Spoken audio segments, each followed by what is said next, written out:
U.S. Citizenship Official USCIS 100 Civics Questions 2008 v5R1 Part 1 1-15. A small office room, lit by fluorescent lights. A wooden desk sits in the middle, stacked with books and papers. A U.S. flag hangs on the wall. An immigration officer, is seated across from Mark, a citizenship applicant. A laptop and a few notepads are on the table. Mark, today we're going to practice for your upcoming U.S. Citizenship Test. I will ask you 15 questions from the civics portion. For each question, I'll give you 3 answer choices, and you have to select the correct one. Then, I'll explain why it's the right answer. Ready? Sounds good. Let's get started. Question 1. Who vetoes bills? A. The Supreme Court. B. The President.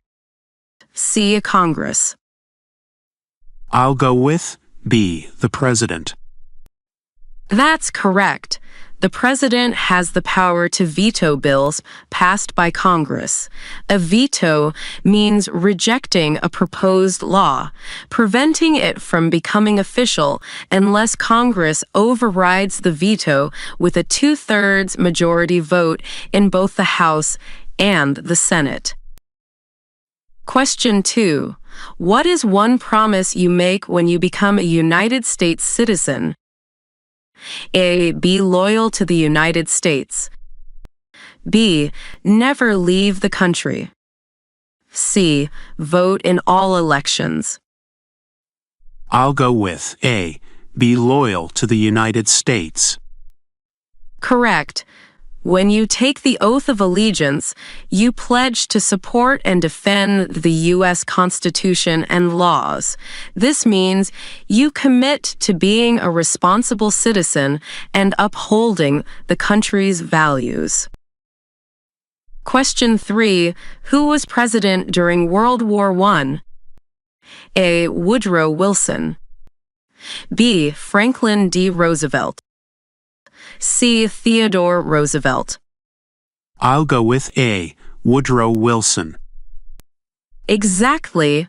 Wilson was president from 1913 to 1921. He led the U.S. into World War I in 1917 and played a key role in shaping the post-war peace process, including proposing the League of Nations.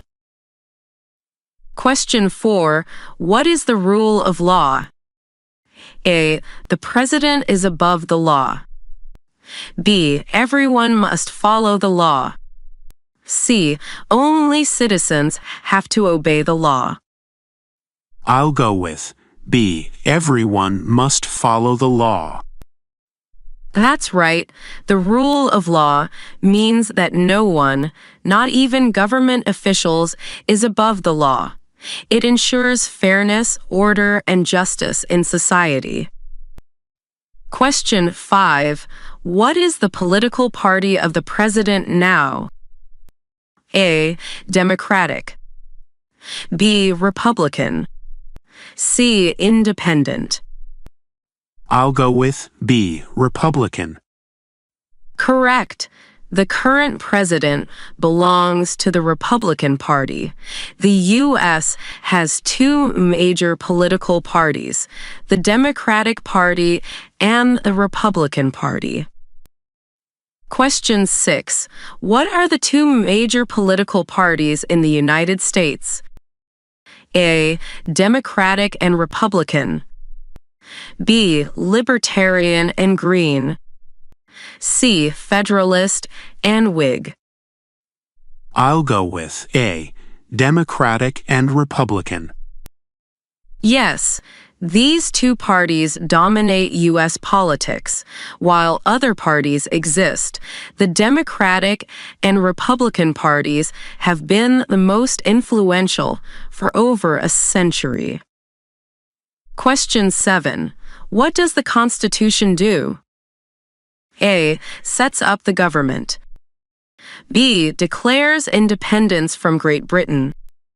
C. Defines state boundaries. I'll go with A. Sets up the government. Exactly. The U.S. Constitution establishes the structure of the government, dividing power among the legislative, executive, and judicial branches. It also outlines citizens' rights and freedoms. Question 8. Who makes federal laws? A. The President. B. Congress. C. The Supreme Court. I'll go with B. Congress. Correct. Congress, made up of the House of Representatives and the Senate, is responsible for creating and passing federal laws. Once a bill is approved by Congress, the President can sign it into law or veto it. Question 9. What is one thing Benjamin Franklin is famous for? A. U.S. diplomat. B. First President of the U.S. C. Wrote the Constitution. I'll go with A. U.S. diplomat. That's right. Franklin was a key figure in American history. He helped negotiate the Treaty of Paris, which ended the Revolutionary War. He was also an inventor, scientist, and one of the founding fathers. Question 10. Name one state that borders Canada. A. Texas. B. New York. C. Florida. I'll go with B. New York. Yes, New York is one of 13 states that share a border with Canada. The U.S.-Canada border is the longest international border in the world. Question 11. What is the name of the Speaker of the House of Representatives now? A. Nancy Pelosi. B. Kevin McCarthy. C. Mike Johnson. I'll go with C. Mike Johnson. That's correct. The Speaker of the House is an important leadership position in Congress, overseeing legislative sessions and guiding the party's policy agenda in the House of Representatives. Question 12. Who was president during the Great Depression and World War II? A. Franklin D. Roosevelt. B. Herbert Hoover. C. Dwight D. Eisenhower. I'll go with A. Franklin D. Roosevelt. Right. Roosevelt, often called FDR, served 4 terms from 1933 to 1945. He led the country through the Great Depression with the New Deal programs and later guided the U.S. through most of World War II. Question 13. What did the Declaration of Independence do? A. Declared independence from Great Britain. B. Freed the slaves. C. Created the U.S. Constitution. I'll go with A. Declared independence from Great Britain. Correct. The Declaration of Independence, written in 1776, announced that the 13 American colonies were breaking away from British rule. It was drafted by Thomas Jefferson and signed by leaders of the Revolution. Question 14. What is the highest court in the United States? A. The Supreme Court. B. The Court of Appeals. C. The District Court. I'll go with A. The Supreme Court. Yes, the Supreme Court is the highest judicial authority in the country. It reviews cases involving constitutional issues and has the final say in interpreting U.S. laws. Question 15. Why does the flag have 13 stripes? A. Because there were 13 original colonies. B. Because 13 is a lucky number. C. Because there are 13 states in the U.S. today. I'll go with A, because there were 13 original colonies. Correct.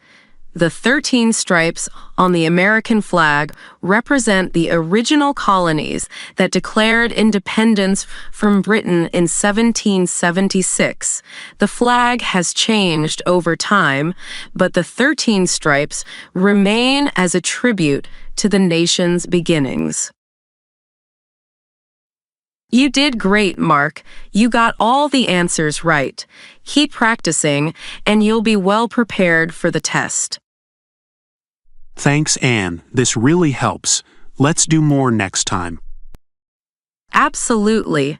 We'll continue with the next set of questions soon.